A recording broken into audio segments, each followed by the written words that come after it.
আপনি যদি একজন কর্মজীবী মেয়েকে বিয়ে করেন, তাহলে এটা আপনাকে মেনে নিতে হবে যে সেই মেয়ে আপনার বাড়িতে সবসময় কাজ করতে পারবে না, সবসময় সময় দিতে পারবে না।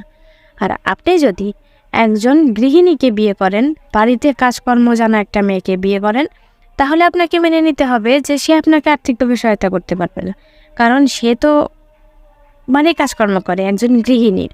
আর আপনি যদি একজন স্টাইলিশ মেয়েকে বিয়ে করেন, তাহলে তার লাইফস্টাইলের জন্য আপনাকে তার পিছনে ব্যয় করতেই হবে, কারণ তার ব্যয়বহুল খরচ আপনাকে নিতেই হবে, কারণ আপনি তার হাজব্যান্ড।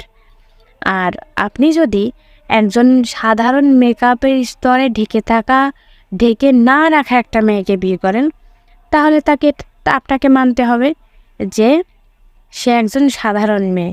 আপনি তাকে বলতে পারবেন না যে তুমি ওই সব মেয়ের মতো স্টাইলিশ নাও কেন, কারণ তার মুখের ছোট ছোট ব্রণের দাগ বা গর্ত আপনাকে দেখে দেখে সরিয়ে নিতে হবে। কারণ কেউ কারোর মতো না, কেউ কাউকে কারোর মতো বানানো যায় না। সবাই নিজ নিজ সত্তা নিয়েই জন্মগ্রহণ করে, কারণ সৃষ্টিকর্তা সবাইকে নিজ নিজ সত্তা দিয়েই পৃথিবীতে পাঠায়। একটা জিনিস কি, একটা মাটির পুতুল ভেঙে গেলে তাকে আবার জোড়া লাগানো সম্ভব, মাটি দিয়ে আবার নতুন করে বানানো সম্ভব, কিন্তু মানুষ না। কারণ মানুষ সেই শুরুর থেকে যেরকম সেরকমই, যেরকম তাকে সেই অবস্থানেই সুন্দর মানায়। একজন সাধারণ মেয়েকে আপনি স্টাইলিশ করে আপনার তো কোনো লাভ হবে না, কারণ সেই স্টাইলিশ হলে কি হবে, সে তার নিজের সত্তাটাকে হারায় ফেলবে, তার নিজের আত্মসম্মানটুকু হারায় ফেলবে, সে নিজের মধ্যে আর থাকবে না, তার মান সম্মান আর কিছু থাকবে না।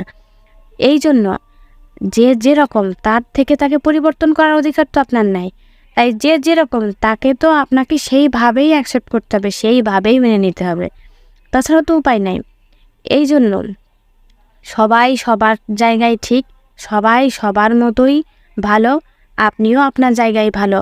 এই জন্য কাউকে পরিবর্তন করা ঠিক না। সবাই সবাইকে নিয়ে, যার যার নিজের আপনজনদেরকে নিয়ে সুখী থাকাই ভালো।